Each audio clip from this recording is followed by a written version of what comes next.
আসসালামু আলাইকুম everyone, welcome to my profile. আজকে আপনাদেরকে লতি তরকারি রান্না করে দেখাবো ছোটো গুঁড়া চিংড়ি দিয়ে। সেই জন্য আমি প্রথমে তেলটা দিয়ে দিলাম। এখন আমি পেঁয়াজ মরিচ একসাথে দিয়ে দিচ্ছি, মানে একসাথে আমি ফ্রাই করে নেব। টমেটোটাও দিয়ে দিচ্ছি। একসাথে গলে গেলে তরকারিটা দেখতে খুবই সুন্দর হয় কালারটা, আর টমেটোগুলো খুব সুন্দর করে গলে যায়।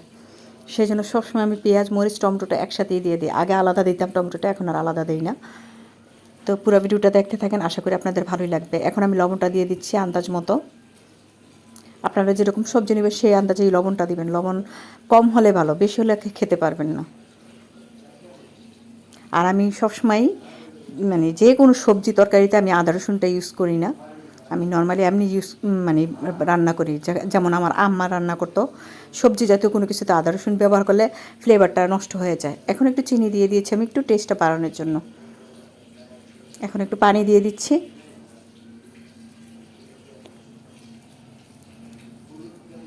এখন শুকনো মরিচের গুঁড়োটা দিয়ে দিলাম।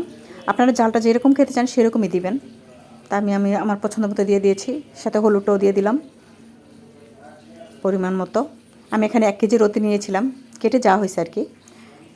এখন আমি ধনিয়ার গুঁড়াটাও দিয়ে দিলাম। এখন জিরাটা দিয়ে দিলাম।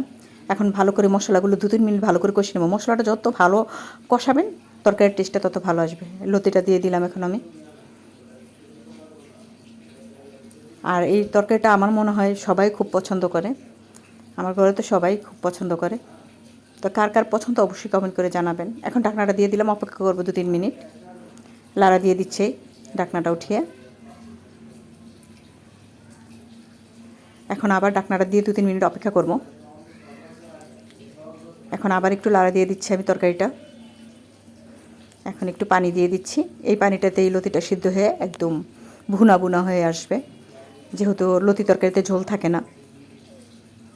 এখন উপর থেকে কয়েকটা কাঁচামরিচ দিয়ে দিলাম, একটু ধনেপাতা দিয়ে দিচ্ছি। ধনেপাতা সুন্দর একটা ফ্লেভার আসে, খেতে খুবই ভাল লাগে। সো ইয়ামি, মাশাআল্লাহ, দেখেন তরকারিটা কত সুন্দর হয়েছে। মানে যার পেটে ক্ষুধা নেই তার ক্ষুধা লেগে যায়। আজকের এই ভিডিওটা কেমন হয়েছে অবশ্যই কমেন্ট করে জানাবেন।